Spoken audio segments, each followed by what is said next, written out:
guys, it's Jamie from No Getting Off This Train, and today I am getting into the back to school spirit by making some freezer meals.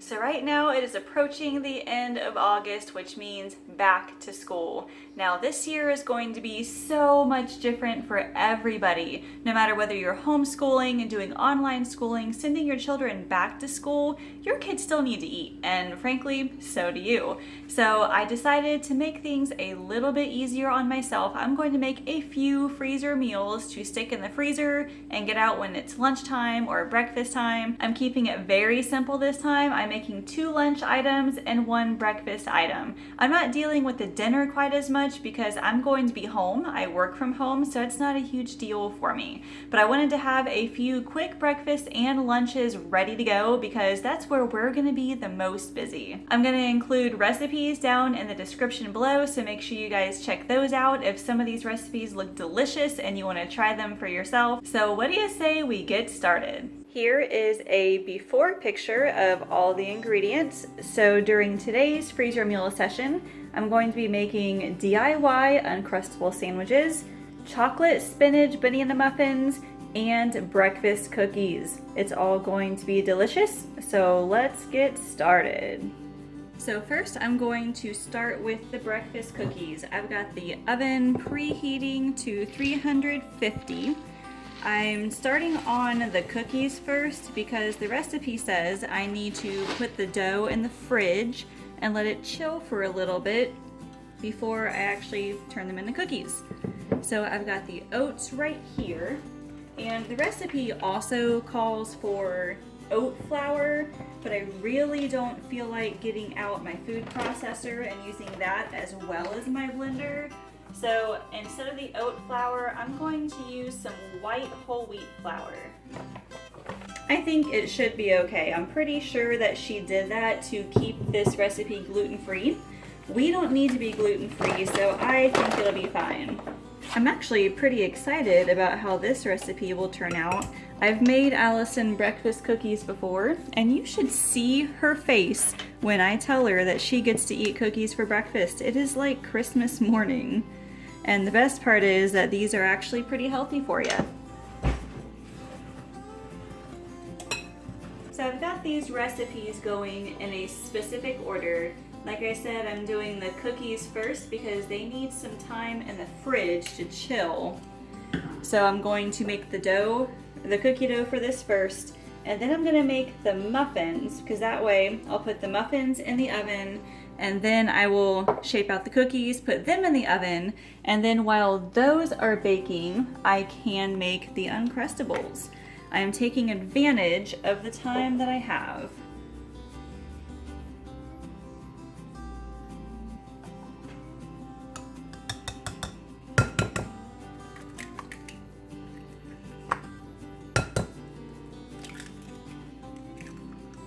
Some of my favorite recipes to freeze are definitely anything baked because it's just so easy to throw them in the oven, and then you can freeze them on a baking sheet. You can easily take them out of the freezer like the night before when you're ready to eat them. Super, super easy. So leave me a comment too and tell me what your favorite types of freezer meals are. Do you like making the baked goods like I do? Do you like making like egg casseroles? I've also done that before as well. And breakfast casseroles are super easy. And apparently breakfast is not complete without some chocolate chips. I really like the dark chocolate just because I think it tastes a whole lot better. This is probably about a 1/3 cup maybe. Just enough for a little bit of extra sweetness. And apparently Allison won't eat anything if it doesn't have chocolate chips in it. Although I have to be careful because sometimes she will pick out the chocolate chips from whatever it is that she's eating and then leave the rest of it. So that's super fun. Alright, the cookie dough is done. It is super soft as you can see. So I'm going to stick this in the fridge and I'm going to get started on the muffins. Alright, next up we have the banana chocolate spinach muffins. Allison actually really likes this recipe. Probably because of the chocolate chips, but I like it because I can put some spinach in here and she won't even know.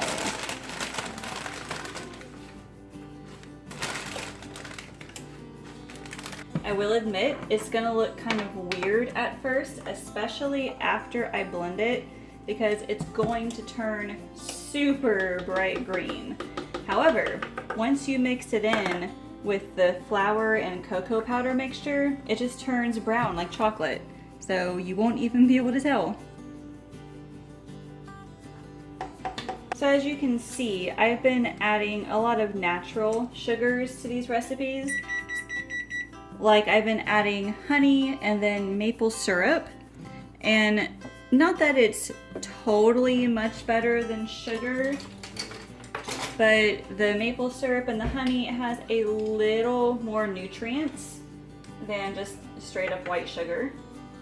And plus I don't have to use as much. And it's still really, really sweet. All right, now watch what I mean.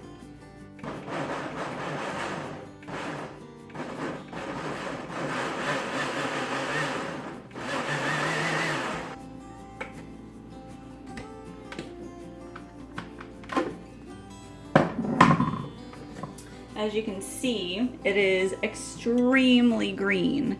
But like I said, once we mix that in with the flour mixture, oh, there's a piece of baby spinach right there that decided not to get blended. That's all right. I'll show you what it looks like here when it's done. These particular muffins are going to be put in a miniature muffin tin, which I think is so adorable. Like you can put them in a regular size muffin tin, but I really prefer the miniature ones just because they're a whole lot cuter. Allison seems to really like them. I'm actually making really good time on this right now. I should be done in maybe an hour, perhaps even less. So I almost made a huge mistake. I realized I forgot to put the egg in the blender. So I had to go over there real quick and re-blend everything with the egg in it. That probably would have been bad. Alright, here we are. It's going to look kind of ugly here at first. However, I'll show you here in a second, like I said, it's a really ugly green, but it's going to turn super brown. So tell me, do you guys also need to hide vegetables in your kids' food? Because like this is starting to get ridiculous for me. I mean, I have to hide spinach in Allison's muffins. I also put carrots in her pancakes. And like, luckily, she'll eat this most of the time. So she's getting at least a little bit of nutrition. And like, I do offer her vegetables like with dinner and stuff like that. She never eats them, so that's kind of a challenge as well.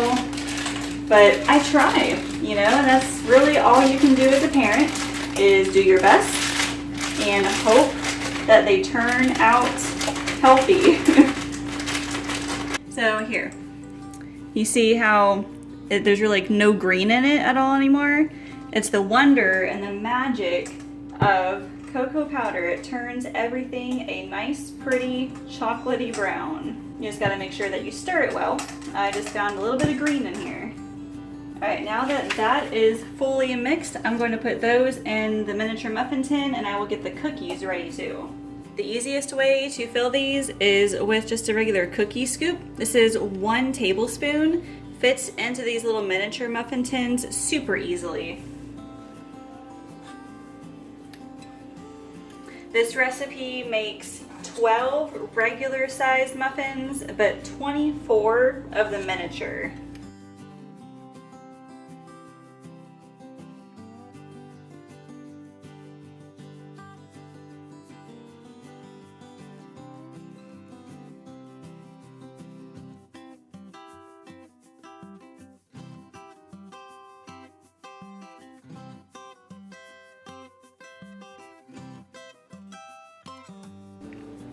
Alright, there's the last of the muffins, so let me set this aside and I will get the cookies ready.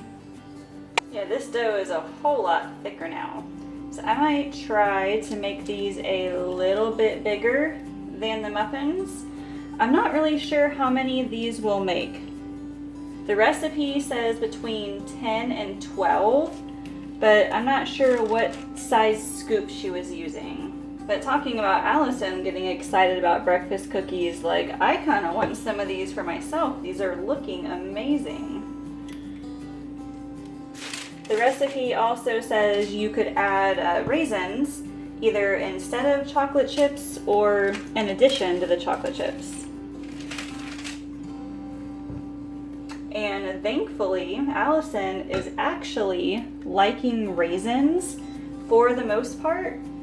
I've made her a trail mix a few times and she's actually eaten the raisins, so hallelujah. But do you see how much time this is going to save me once school starts again? Like, I have no idea, to be honest with you, what school is going to look like here coming up soon. I mean, we know that at least some of it is going to be online for a little bit.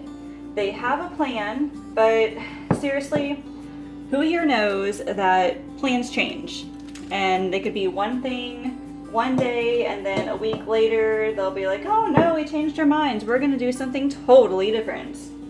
That's kind of what we're facing right now. So with all the uncertainties going on right now, I am happy to have at least something that's gonna be normal for me, and that is actual freezer meals and breakfast.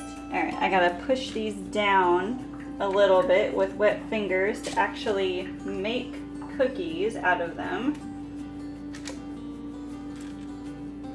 This made 19 cookies. All right, so now we get to put them all in the oven. So I'm gonna start with about 12 minutes for all of these and see how they go.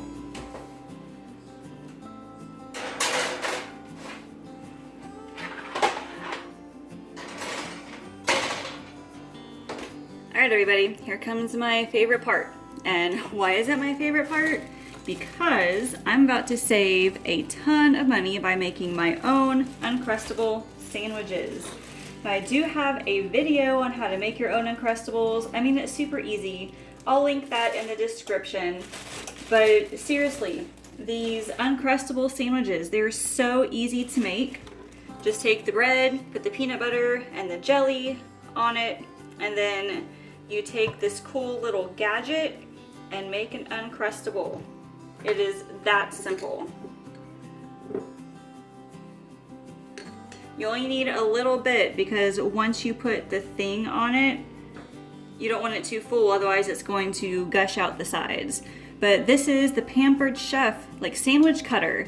I will put a link in the description to Amazon. It's an affiliate link, so I'll make a small commission at no extra cost if you buy that. But seriously, it's like $10, maybe, if that. But you just push down, and then you give it a little twist to get the crust completely off of it. Take it off, push down on here, and then lift up, and then you have your sandwich. Sometimes it does stick, kind of like that, so I kind of have to push down and pry it out a little bit. But look, it's amazing.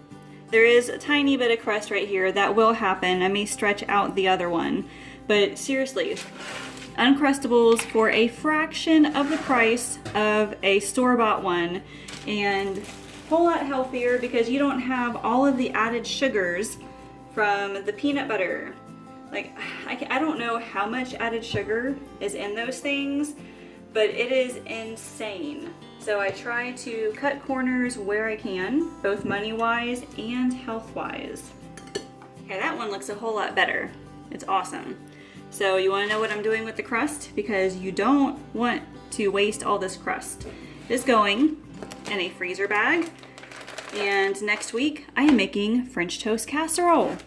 So I have 9 minutes left on the muffins and the cookies. Let's see if I can get all these sandwiches done before the timer goes off.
All right, after 12 minutes, these guys just came out of the oven. That was a chocolate chip, that's not the muffin itself. They came out clean, and lifting up these cookies, they are pretty hard on the top, and then on the bottom here, you can see they're kind of brown on the bottom. So these are perfect. I'm going to wait a few minutes before transferring these to a cooling rack to fully cool. And what I'll do afterward, I might just leave these guys on here for now, and I will freeze them just like this. This is called flash freezing, which is where you freeze all of them in a single layer separately like this. Once they're completely frozen, you can put them in the freezer or in a freezer bag, and then when you're ready to eat them, just pull a couple out. You can put them in the fridge overnight. You can defrost them in the microwave or let them kind of defrost on the counter for a short while. But then those guys will be ready to eat. So here is what it all looks like when it is done. This took a little less than an hour. So we have 10 Uncrustable sandwiches. We have a whole bunch of banana chocolate spinach muffins, and a whole batch of breakfast cookies. These are going to be so helpful once school starts again, and I can just pull these out of the freezer real quick. First, you need to make sure that you have your freezer bags labeled, because otherwise you're not going to remember what's in there. So make sure you label and date your freezer bags. I use the gallon-size Ziploc bags, and just put all of your food inside those bags. Squeeze the air out of them as much as you can and stick them right back in the freezer. When you're ready to eat them, all you have to do is get out one or two the night before or even the morning of, and it should thaw out in the fridge just in time for you to eat it for breakfast or lunch. So I am officially worn out, but I'm so glad, like I said before, that I have all this stuff ready to eat. All I have to do is pull it out of the freezer overnight and then have this ready for breakfast and lunches the next day. So the school year is going to look a whole lot different, but I'm just glad that I have some sense of normalcy here now. If you guys liked these, look in the description. I've got the recipes for every single one of them, whether it's in a blog post form or a video. If you guys liked this and want to see more, please let me know. I know there's a whole lot of dinner recipes that I could do as well, because I know a lot of us have to work full time, and coming home and having to cook dinner, no good. So having those freezer meals handy is such a blessing. So maybe I'll do another one here in a couple weeks of dinner freezer meals. Just let me know. But in any case, make sure you subscribe to this YouTube channel so you can be notified whenever I post that video or more recipes, meal planning tips, or even grocery hauls. Thank you all so much for watching. I will see you later.